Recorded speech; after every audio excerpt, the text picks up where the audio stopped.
Assalamualaikum warahmatullahi wabarakatuh. Alhamdulillahi rabbil alamin. Wassalatu wassalamu ala ashrafil mursalin wa ala alihi wa sahbihi ajma'in. Wa ashhadu an la ilaha illallah wahdahu la syarikalah wa ashhadu anna Muhammadan abduhu wa rasuluh.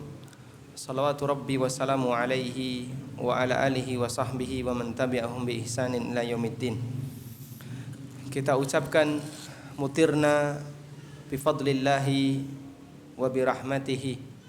Kita diberi hujan karena karunia dan rahmat dari Allah Subhanahu wa taala. Biasakan membaca kalimat semacam ini setelah hujan reda. Mutirna bifadlillahi wa birahmatihi. Mutirna bifadlillahi wa birahmatihi. Ada nilai yang sangat istimewa bagi orang yang membaca doa ini. Dalam hadis yang diriwayatkan oleh Muslim, Nabi SAW selesai mengimami salat subuh, beliau bertanya kepada para sahabat, "Hal tadruna madza qala rabbukum?" Tahukah kalian apa yang sedang difirmankan oleh Allah Subhanahu wa taala di pagi ini? Mereka mengatakan Allahu wa rasuluhu a'lam. Kemudian Nabi SAW mengatakan, qala rabbukum azza wa jal, yusbihu min ibadiya mu'minun bi wa kafirun bin naw. Kata Allah, di pagi hari ini ada hambaku yang beriman kepadaku dan kufur kepada bintang. Wa yusbihu min ibadiya kafirun bi wa mu'minun bin naw. Dan ada di antara hambaku yang di pagi hari ini dia kufur kepadaku dan beriman kepada bintang. Faman qala mutirna bifadlillahi wa birahmatih, siapa yang mengatakan mutirna bifadlillahi wa birahmatih, fahuwa mu'minun bi wa kafirun bin naw, maka dia beriman kepadaku dan kufur kepada bintang. Dan doa ini diucapkan setelah hujan reda, karena ketika itu Nabi SAW bersabda, pada saat malam harinya turun hujan dan di pagi hari Nabi SAW mengingatkan kepada para sahabat. Kita bisa rutinkan kebiasaan baik semacam ini, mengucapkan mutirna bifadlillahi wa birahmatihi setelah hujan reda, karena ini lambang orang yang beriman kepada Allah Subhanahu wa taala.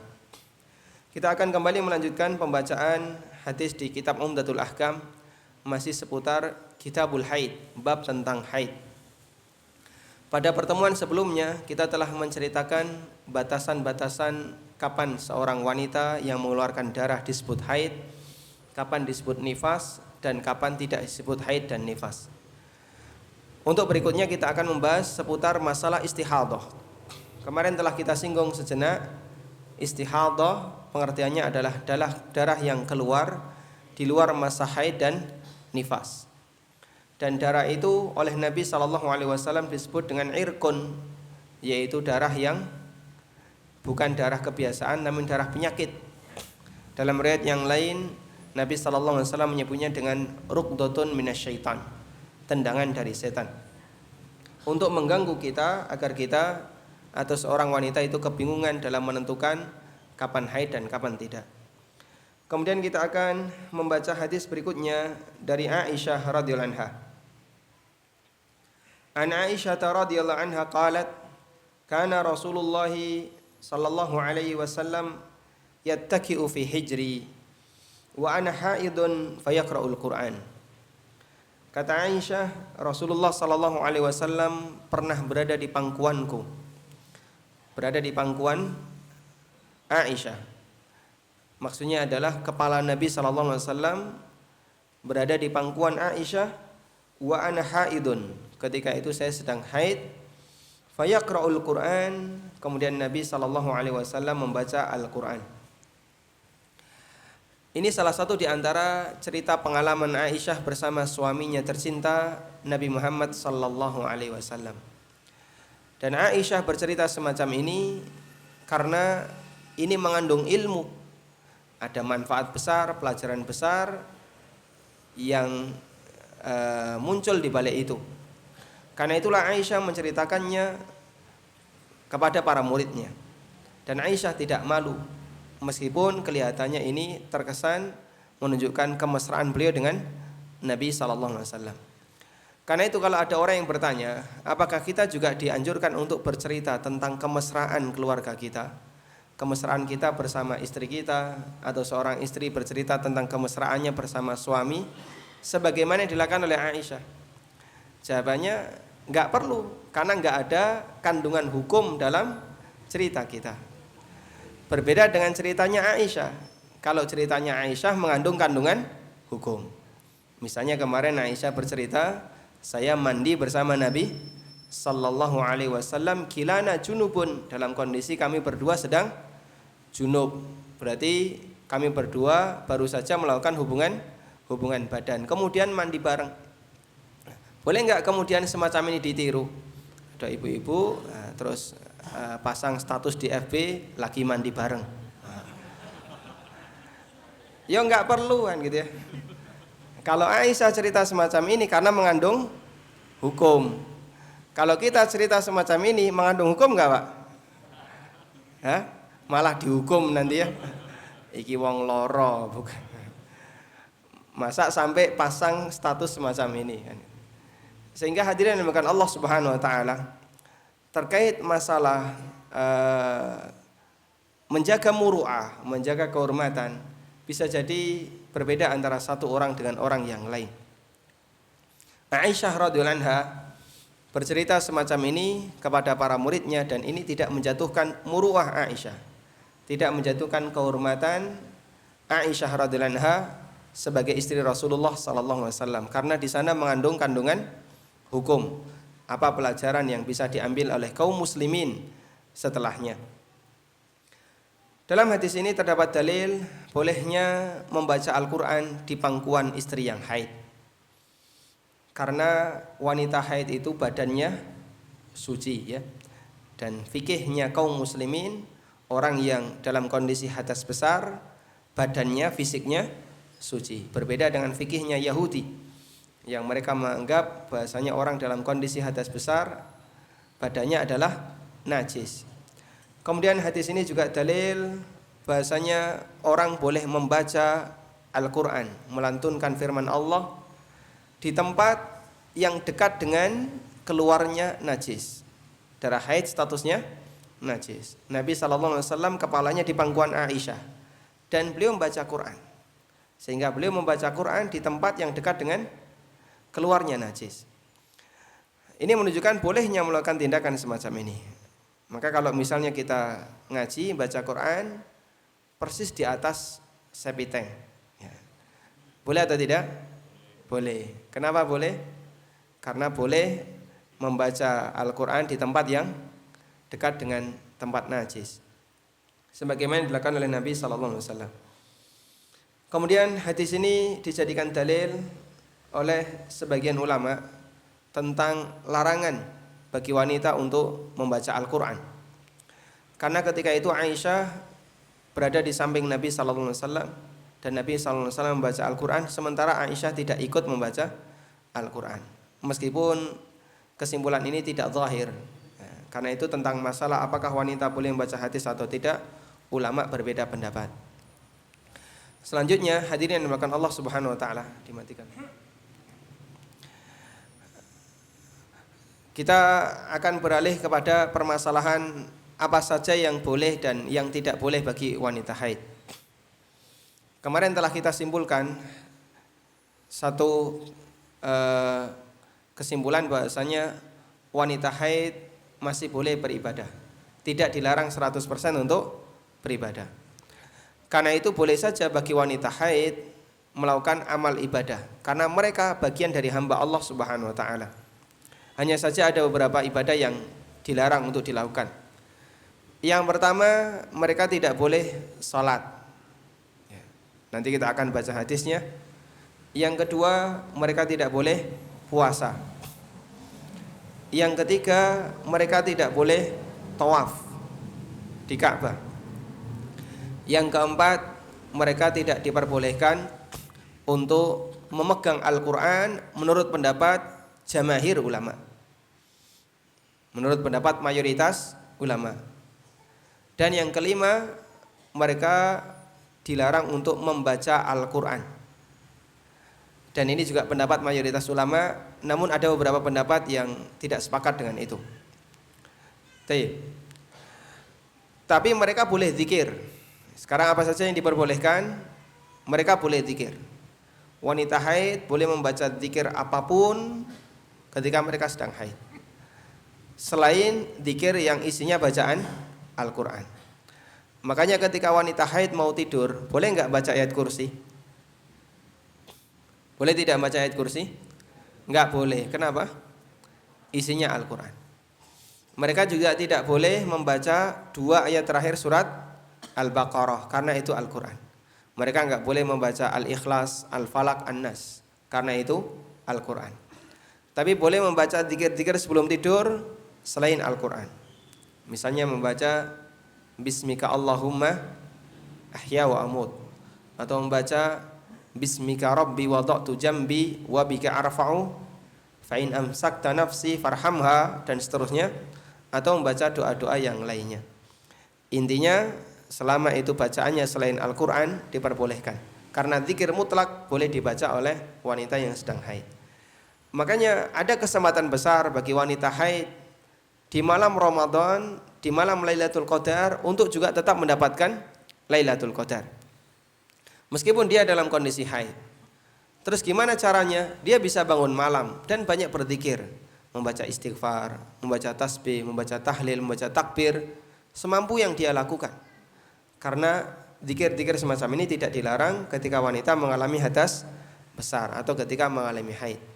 Masih banyak cara bagi mereka untuk mendulang pahala.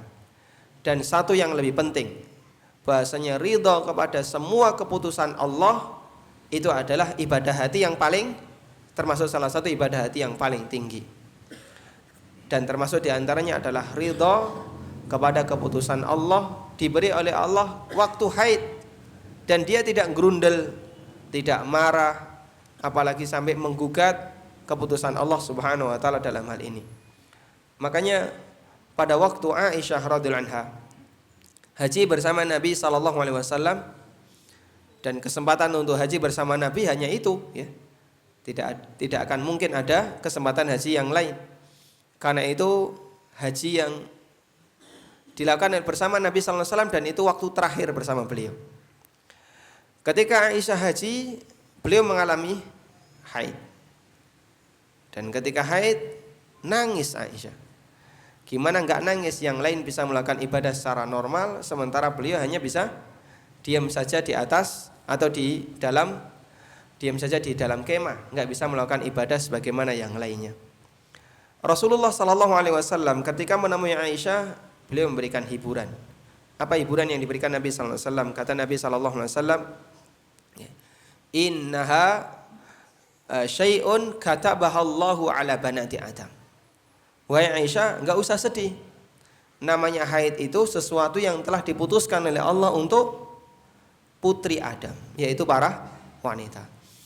Artinya Nabi sallallahu alaihi wasallam memberikan motivasi, ridhamu, kerelaanmu kepada keputusan Allah mengalami haid ketika haji itu nilai ibadah.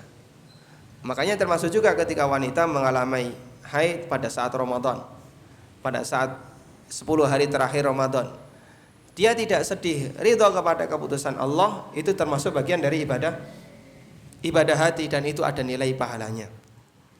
Karena ibadah itu tidak hanya sebatas ibadah fisik. Allah Subhanahu wa taala juga melihat batin manusia. Makanya yang terpenting perlu juga kita ingatkan dan kita tekankan kepada para wanita, mengalami haid di saat orang-orang sedang beribadah kepada Allah tidak perlu membuat kita harus sedih. Tanamkan bahasanya ini bagian dari ketetapan Allah untuk kita. Dan ketetapan Allah, keputusan Allah ketika kita sikapi dengan ridha akan menghasilkan pahala. Kemudian selanjutnya kita akan membaca hadis dari Mu'adzah. An Mu'adzah qalat sa'altu Aisyah radhiyallahu anha faqultu ma balul haidhi taqdi as-sawma wa la taqdi as-salah. Kata Mu'adzah, saya pernah bertanya kepada Aisyah radhiyallahu anha. Apa pertanyaannya? Ma balul haidhi taqdi as-sawma wa la taqdi as-salah. kenapa wanita haid itu mengqadha puasa, namun mereka tidak diperintahkan untuk mengqadha salat. Ya. Wanita haid boleh puasa? Haram hukumnya. Wanita haid boleh salat? Haram untuk salat. Tapi kenapa yang satu diqadha dan yang satu tidak diqadha? Padahal puasa dengan salat, mana yang lebih afdal? Mana? Salat. Kenapa salat? Karena nilainya lebih tinggi di sisi Allah Subhanahu wa taala dibandingkan amal puasa. Siapapun manusia yang berakal wajib salat. Tapi belum tentu orang yang berakal wajib puasa. Dia lemah fisik, enggak kuat puasa, tapi dia masih bisa salat. Wajib salat enggak? Wajib. Selama dia berakal wajib salat. Sehingga kewajiban salat itu lebih ketat dibandingkan kewajiban puasa.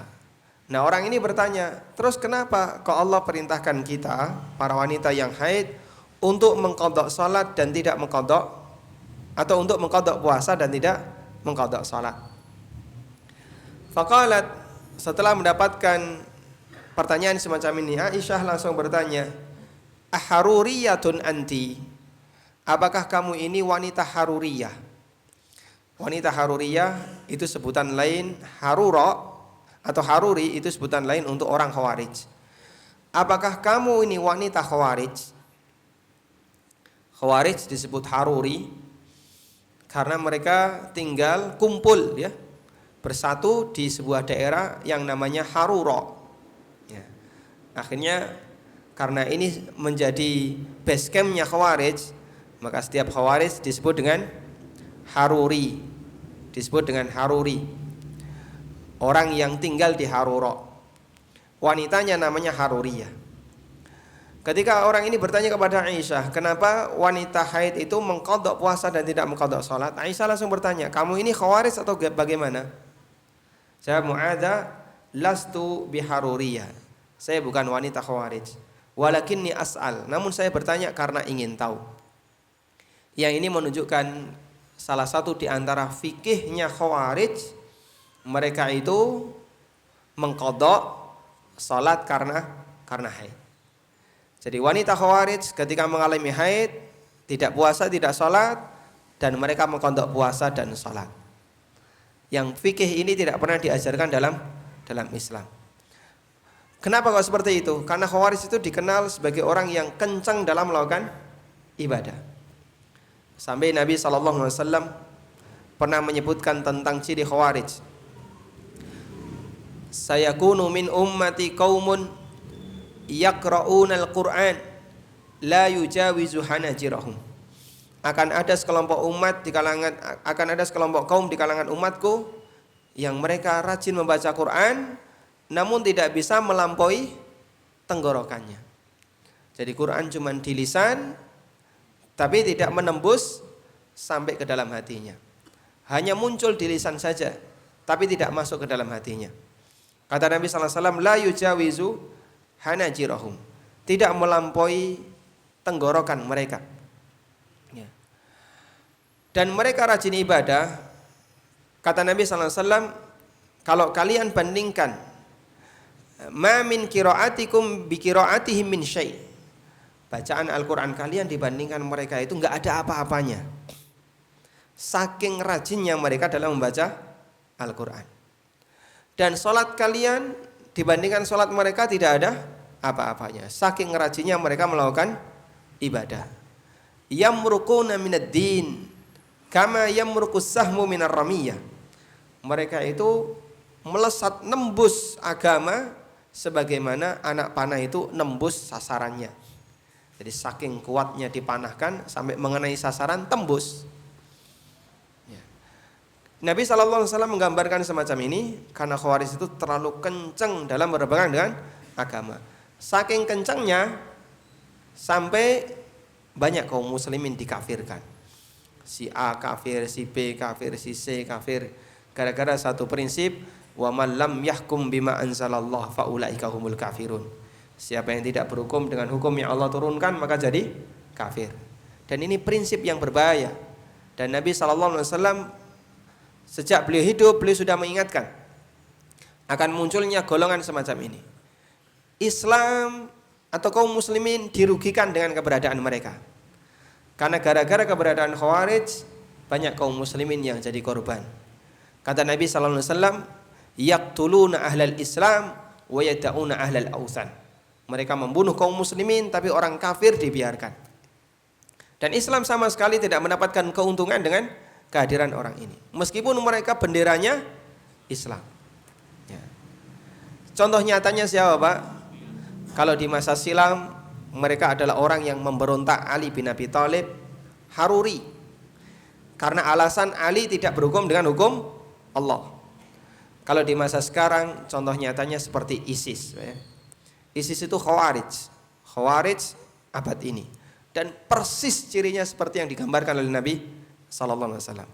Kalau Bapak Ibu membaca beberapa hadis tentang seputar Khawarij, nyata sekali ISIS itulah Khawarij yang muncul di tengah kita. Meskipun benderanya bertuliskan La ilaha illallah Muhammadur Rasulullah, mengajak orang kembali kepada hukum Allah, kepada syariat. Terlalu kenceng megang agama sampai selain ISIS semuanya dikafirkan. Yamrukuna minad-din kama yamruku sahmu minar ramyah.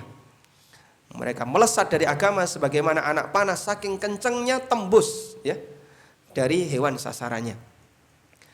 Dan kita bisa lihat keberadaan ISIS, Daesh ya, yang mereka berada di negeri-negeri konflik lebih banyak menguntungkan orang kafir dibandingkan menguntungkan kaum muslimin.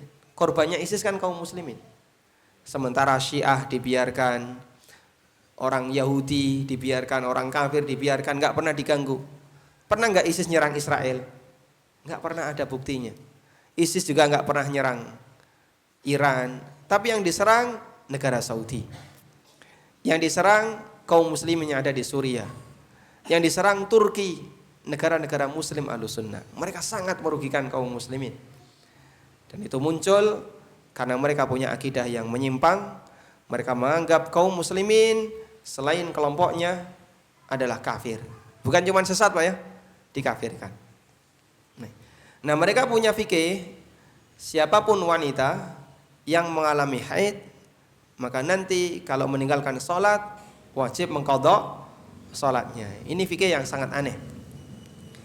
Kemudian orang ini bertanya, wahai Aisyah, saya betul-betul bertanya, bukan seorang wanita Khawarij. Faqalat, kemudian Rasulullah kemudian Aisyah mengatakan, kana yusibuna dzalika fa nu'maru bi qada'is shaum wa la nu'maru bi qada'is shalah. Kami dulu juga mengalami hal semacam ini. Kami dulu sudah mengalami haid dan Rasulullah sallallahu alaihi wasallam memerintahkan kita untuk mengqadha puasa dan beliau tidak memerintahkan kita untuk mengqadha salat. Maksudnya bagaimana? Ada satu yang menarik, bagaimana trik jawaban seorang sahabat ketika ditanya semacam ini. Semua manusia dibekali oleh Allah logika ya. Kita itu dibekali oleh Allah logika. Karena kita punya logika, maka terkadang manusia itu terlalu sombong dengan logikanya. Sehingga apa yang terjadi? Kadang ada orang ketika mendapatkan perintah dan larangan, sementara perintah dan larangan itu tidak bisa dinalar oleh logikanya, dia menolaknya. Dia mempertanyakannya, apa hikmahnya? Kenapa kok seperti ini? Kenapa kok seperti itu? Ketika Aisyah mendapatkan pertanyaan seperti ini, kenapa kok Allah perintahkan atau kita diperintahkan untuk mengqadha puasa dan tidak mengqadha salat? Jawaban Aisyah apa? Ya, Nabi SAW memerintahkan seperti itu. Karena Nabi SAW yang memerintahkan seperti itu. Nabi perintahkan kita untuk mengqadha puasa dan tidak mengqadha salat. Masalah alasannya kok kenapa kok kita diperintahkan seperti itu? Wallahu alam, tanya sendiri kepada Nabi sallallahu alaihi wasallam, dan Nabi sudah meninggal. Ini cara cerdas jawaban sahabat untuk memangkas kepo ya, rasa ingin tahu seseorang terhadap perintah Allah Subhanahu wa taala. Kadang ketika kita mendapatkan dalil atau mendapatkan perintah atau mendapatkan larangan, logika kita berteriak. Kadang logika kita enggak terima. Kenapa kok seperti ini? Kenapa kok seperti itu? Jawaban sederhananya, karena Allah yang perintahkan. Bagi hamba Allah perintah, selesai kan begitu ya? Masalah apa di balik itu, hikmahnya Allah Subhanahu wa taala yang Maha tahu. dan bukan tugas makhluk untuk tahu setiap perintah Allah Subhanahu wa taala. Ya. Ada sebagian orang yang bertanya-tanya, kenapa Pak ketika kita sholat waktu tasyahud kok harus begini? Ya. Ngapain pakai kayak gini Pak ya? Apakah ini antena yang menghubungkan kita dengan Tuhan? Nah, ngapain kamu tanya kayak gini? Ini kan perintah, lakukan saja. Tentang kenapa ada hikmah di balik itu, wallahu a'lam. Baik kita laksanakan perintah dan kita akan mendapatkan pahala. Sebagai ilustrasi misalnya ya, ada orang yang dia mendapatkan perintah dari bosnya, atasannya, seorang direktur membuat kebijakan 1 sampai 10. Dan kebijakan itu menyeluruh sampai OB-OB-nya juga kena. Terus ada salah satu OB yang berontak, mempertanyakan kepada direkturnya, Pak Direktur tolong jelaskan kepada kami, apa latar belakang Anda membuat keputusan semacam ini? Sopan gak kira-kira? Saya yakin ke orang ini gak berani. Wah resiko Pak, berani tanya kayak gitu dipecat nanti ya. Mungkin tidak hanya pecat, bahkan didenda. Ini orang terkait hukum sesama manusia, dia nggak berani menggugat. Tapi kalau sudah terkait hukum Allah Subhanahu wa taala, berani menggugat. Kenapa kok Anda berani menggugat? Salah satu di antara alasannya adalah logika kita, logika sebagian manusia tidak bisa dikendalikan.